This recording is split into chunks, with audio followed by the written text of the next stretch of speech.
এই গরমে কলিজা ঠান্ডা করার ডেজার্ট বানিয়ে নিলাম, তাও আবার ঘরে থাকা সামান্য কিছু খাবারের উপকরণ দিয়েই।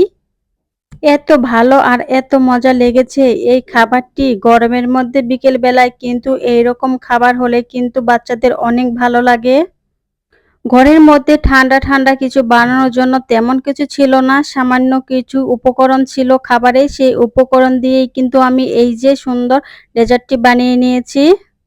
এই ডেজার্টটি বানাতে আমাদের প্রথমে লাগছে কলা, আর কলা কিন্তু দেখা যায় সাধারণত সব বাসায় এখন থাকে। অনেক বাচ্চারা কিন্তু কলা একদমই খেতে চায় না, আর এরকম করে কিন্তু বানিয়ে দিলে অনেকটা ভালো লাগে, আর ঠান্ডা এই গরমের মধ্যে খেতেও ভালো লাগে অনেক। প্রথমে আমি কলাগুলোকে টুকরো টুকরো করে নিচ্ছি, ছোট ছোট করে কেটে নিচ্ছি যাতে আমার ব্লেন্ডার করতে সমস্যা না হয়, আর বড় করে রাখলে কিন্তু ব্লেন্ডার করতে একটু সমস্যা হয়ে যায়। এরপর আমাদের এই ডেজার্টটি বানাতে লাগবে টক দই, সাথে লাগবে চিনি। এই গরমে কিন্তু সবাই মোটামুটি অতিষ্ঠ হয়ে গিয়েছে, আর আজকে ২ দিন ধরে যে গরম পড়েছে এই গরমে কিন্তু বাসাবাড়ির মধ্যে টিকায় দায় হয়ে গিয়েছে। প্রথমে আমি ব্লেন্ডারটি ভালো করে পরিষ্কার করে ধুয়ে নিয়েছি। এরপরে এখানে দিয়ে দেব যে কলাগুলো টুকরো টুকরো করে কেটে রেখেছিলাম, সেই কলাগুলোই আমি এখন দিয়ে দিচ্ছি এখানে। কলাগুলো যদি ছোট করে না কাটা হয় তাহলে কিন্তু ব্লেন্ডারে আটকে যাওয়ার সম্ভাবনা আছে।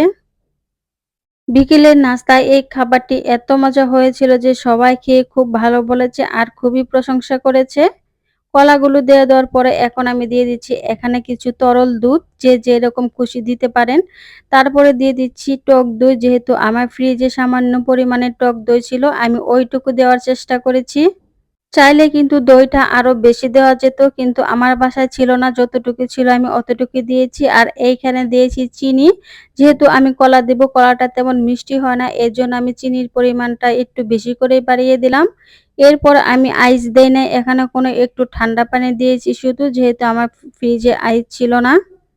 এই ডেজার্টে কিন্তু ঠান্ডা পানিটা দিতেই হবে, যে কোনো নরমাল ঠান্ডা পানি হলেই হবে। যেহেতু আমার বাসায় কোনো বরফ ছিল না সেজন্য আমি কিন্তু ঠান্ডা পানি নিয়েছি। আর এই তো একটু ব্লেন্ডার করে নিয়েছি, আর এইরকম দেখতে হয়েছে। যেকোনো মেহমান আপ্যায়নে কিন্তু এইরকম ডেজার্ট বানিয়ে দেওয়া যায়, আর এটি কিন্তু গরমের মধ্যে খেতে খুবই ভালো লাগে। আজকের এই ভিডিওটি কেমন হয়েছে অবশ্যই আমাকে জানাবেন কমেন্ট করে। এই তো আমার ডেজার্টটি বানানো শেষ হয়ে গিয়েছে, এখন শুধু পরিবেশন করার পালা। আর এইরকম ঠান্ডা ঠান্ডা ডেজার্ট কিন্তু বাচ্চাদেরও অনেক পছন্দ। অনেক বাচ্চাই কলা খেতে চায় না, আর এইভাবে বানিয়ে দিলে কিন্তু অনেকটা সুবিধা হয়, যেহেতু কলা আমাদের বাচ্চাদের জন্য, শরীরের জন্য অনেক পুষ্টিকর।